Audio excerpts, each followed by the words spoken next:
النهارده ان شاء الله هنعمل مع بعض الفينو. هنعمله بطريقه بسيطه جدا وسهله واقتصاديه من الدرجه الاولى، بميه ودقيق بس هتكوني مطلعه احلى فينو للمدارس. يعني كلنا بنحتاجه للمدارس. هتعمليه النهارده بسهوله جدا، وهقولك النهارده ازاي هتخمريه بطريقه بسيطه جدا، طريقه الافران. طريقه ونتيجه حلوه جدا، طريقه العيش الفينو. آه، هنصلي كده على رسولنا الكريم وهنعمله، وهنطلع كمية حلوة قوي من نص كيلو. وكمان زي ما قلتلك هقولك على طريقة التسوية وطريقة التخمير بتاعه الصح، اللي هيطلعه معاكي بشكل في منتهى الجمال. صلى على رسولنا الكريم عليه افضل الصلاة والسلام. وهنبتدي في المقادير بتاعتنا على طول. مقاديرنا النهاردة يعني بسيطة جدا وسهلة جدا. معايا كده كوباية مية، نزلت سبت يا دوبك حاجة بسيطة كده منها، وانا هحتاج لسه مية برضو، وهقولك في اخر العجينة خدت مني قد ايه مية. نزلت بمعلقة خميرة كبيرة، ونزلت بمعلقتين سكر برضو كبار. وهتقلبي كل الخليط بتاعك لغاية ما السكر يدوب معاكي خالص. ولو انت متأكدة من الخميرة هتشتغلي على طول زي ما انا بشتغل. لو مش متأكدة بقى من الخميرة هتستني شوية عليها على بال ما تخمر معاكي. هنا نزلت بخمس معالق زيت واديتها تقليبة كده. وهنزل بنص كيلو دقيق مرة واحدة. نزلت كده بنص معلقة صغيرة ملح ونص معلقة بيكنج باودر. وهنزل كده بمعلقة كبيرة خل. وطبعا في اي معجنات انا بستخدمها بعملها ما بستغناش عن خطوة البيكنج باودر والخل. بصراحة محسن جميل جدا وبيديكي نتيجة في منتهى الجمال. زي ما احنا متعودين كده هندي تقليبة كده بالمعلقة لغاية ما نحس كده ان المعلقة خلاص مش هتمشي في الخليط بتاعنا، هنبتدي نستخدم ايدينا. هتنزلي بقى بالمية كده بالتدريج واحدة واحدة، ومعايا كمان نص كوباية. هتنزلي كده شوية بشوية، وهقولك في الاخر العجينة خدت مني قد ايه مية. هنلم كده الدقيق بتاعنا كله لغاية ما الدقيق كده كله يبقى عجينة في ايدينا. والعجينة ديت في منتهى الجمال. يعني فيها نسبة تلزيقة خفيفة جدا، بس لازما علشان نتيجة الفينو تطلع منك حلوة لازما عايزة يعني شوية عجن كده محترمين. هتنزلي بقى بشوية المية اللي باقيين كده معانا من نص كوباية. وهتبتدي تبلي ايدك كده بلات خفيفة كده خالص، وهتبتدي تدي يعني تعجني بقى. يعني ممكن تعجني دقيقتين وتريح دقيقة براحتك. حابة تعجنيها على طول، بس تريح العجينة ده بصراحة بيديكي نتيجة في منتهى الجمال. كلنا متعودين ان العجينة كل ما بتخدميها صح كل ما تديكي نتيجة حلوة قوي في التخمير وكمان في التسوية. معايا هنا بقى معلقة كبيرة كده من الزبدة، اللي معايا زبدة جاموسي. انتي بقى براحتك تستخدمي زبدة اي نوع انتي حباه. لو مش متاحة كمان الزبدة ممكن تستخدمي معلقتين زيت، وكده تبقى تمام وفي منتهى الجمال. طبعا في الافران ما بيستخدموش الزبدة فيها، بيستخدموا معلقتين الزيت وبتبقى في منتهى الجمال وحلوة قوي. فهنا ممكن تبدلي زي ما قلتلك، بدلي مثلا الزبدة لو مش موجودة بدليها، بس هي بتدي بصراحة نتيجة حلوة وطعم جميل وريحة احلى.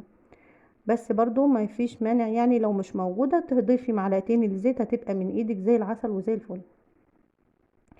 افضلي بقى عجيني كده ودي بقى، بصي يعني ارزعي كده العجينه رزعتين تلاتة كده، هبدتين تلاتة زي ما انت شايفه كده، هتديكي نتيجه حلوه قوي. خدي بالك وشوفي العجينه عامله ازاي. العجينه لينه جدا طريه قوي معايا في ايدي اهي، فيها نسبه تلزيقه في ايدي، بس في نفس الوقت العجينه شوف بتمط معايا ازاي. كل ما تعجني فيها كل ما تديكي نتيجه احلى واحلى. تمام. هنا بقى يعني مسحت ايدي كده مسحه خفيفه جدا من الزيت، ومسحت كده الطبق اللي هحط فيه العجينه، وعلى وشها كده نقطه خفيفه برضو من الزيت. وهبتدي اغلف كده الطبق بتاعي واغطيه واسيبها تخمر. العجينه بتاعتي يعني كلها تشكيل وكله مش هتاخد منك نص ساعه ان شاء الله، وتسويه كمان. هنا علشان المطبخ عندي حر، التخمير بيختلف من حته لحته من مكان لمكان. مطبخ عندي حر فالعجينة قامت معايا بسرعة، يعني ما كملتش كده 10 دقايق ربع ساعة بالكتير، وكانت بالشكل اللي انتم شايفينه ده. ما سبتهاش تخمر اكتر من كده علشان لسه فيه تخمير تاني. ابتدي اشكل بقى، اشوف العجينة طرية جدا في ايدي حلوة قوي، وكمان خلاص في المرحلة دي ما عادش فيها نسبة تلزيق، يعني لو حاجة بسيطة جدا. ابتدي اشكل بقى العجينة زي ما انتم شايفينها كده.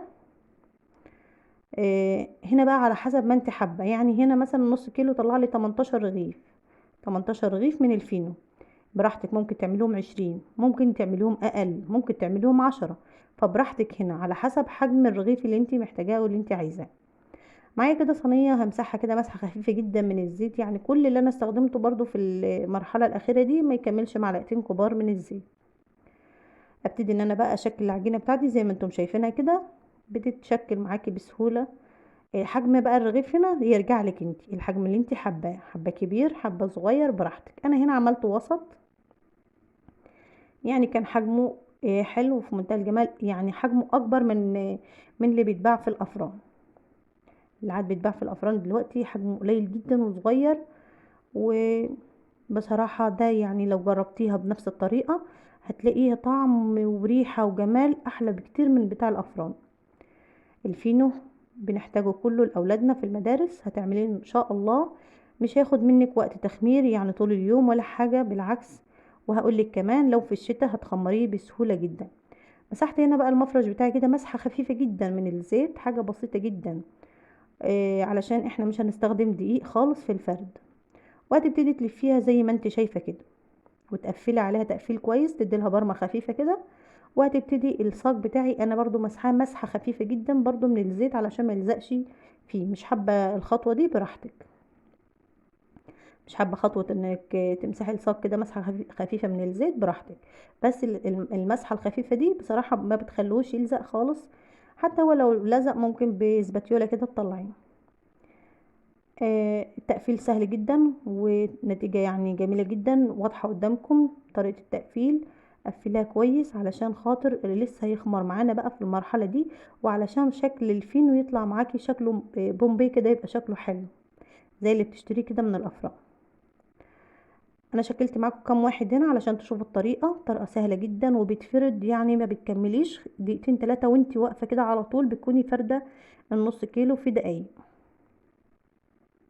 اقولك هنا بقى لو انتي في الشتاء العجينه حابه ان هي تخمر معاكي على طول وما تاخدش منك وقت، لان احنا كلنا المدارس يعني بتبقى في الشتاء، هتكوني جايبه شويه ميه دافيين دافيين في وعايه كده. وهتبتدي ترفعي الوعايه اللي انتي عاجنه فيها فوق منها كده وتغطيها تغطيه جميله، هتطلع معاكي على طول بسهوله وهتخمر في وقت قليل جدا. طيب عايزين نخمره بقى تخمير حلو زي بتاع الافران معاكي كده. وانتي بتشكلي في مرحله وانتي بتشكلي كده هتحطي وعايه تكون فيها ميه تكون سخنه، سخنه مش دافيه، سخنه، في قلب فرن البوتاجاز. هتعمل كده يعني هتعمل بخار في قلب الفرن، وهتقومي حاطه الصجام بتاعتك هتطلع معاكي في منتهى الجمال زي ما انت شايفه كده. في النتيجه دي في الوقت ده بقى حابه تدهني وشها الدهان اللي انت حباه واللي انت عايزاه. تمام، انا مش هدهن وشها خالص وهحطها كده في الفرن زي ما هي. بس في مرحله انك يا دوبك كده بتحسي ان الرغيف اتشمع معاكي، هديلها بخه ميه بسكر، بخه كده بالبخاخه ميه بسكر، ربع كوبايه ميه بمعلقه سكر صغيره، هتدوبهم كويس وبالبخاخه كده. بس ده في المرحله ان هي اللي يا دوبك قبل ما هبتدي ان انا احمر الوش بتاعه. طيب طريقه التسويه سهله جدا وبسيطه. هتدخليهم في فرن سخن، وهتبتدي تولعي الفرن من تحت على النار على اعلى درجة، وهتبتدي تولعي الشواية على الهادي، وهيطلع معاكي في منتهى الجمال. لازما لما تطلعي السجان بتاعتك تغطيها علشان ترد من حرارة الفرن، يطلع معاكي اجمل عيش فينو بالشكل اللي انت شايفاه وبالجمال اللي انت شايفاه. طبعا النور كان قطع فما كانتش واضحة قوي الصورة معايا. فيا رب كده الفيديو يعجبكم وينول اعجابكم وتجربوه يعجبكم ان شاء الله. يا رب كده اللي وصل معايا لغايه هنا كده ما ينسانيش في اللايك والاشتراك وتفعلوا الجرس. بنعمل فيديوهات تكون خفيفه وبسيطه وبامكانيات تكون بسيطه على قد الايد، بشويه ميه ودقيق عملنا اجمل فينو. يعني بقيه الاضافات التانية اضافات بسيطه جدا وسهله وموجوده ان شاء الله في كل بيت. وزي ما قلنا بدايل الزبده، يعني بديل الزبده ممكن معلقتين زيت ومش هتقفي على الوصفه خالص. اللمعه اللي انت شايفاها ديت من الميه بسكر جميله جدا وحلوه، ما بتلزقش، طعمها في منتهى الجمال حلو قوي واقتصاديه من الدرجه الاولى. الدهن اللي انت حباه اعمليه، واشوفكم في رعايه الله وفي حفظه في امان، والسلام عليكم ورحمه الله وبركاته.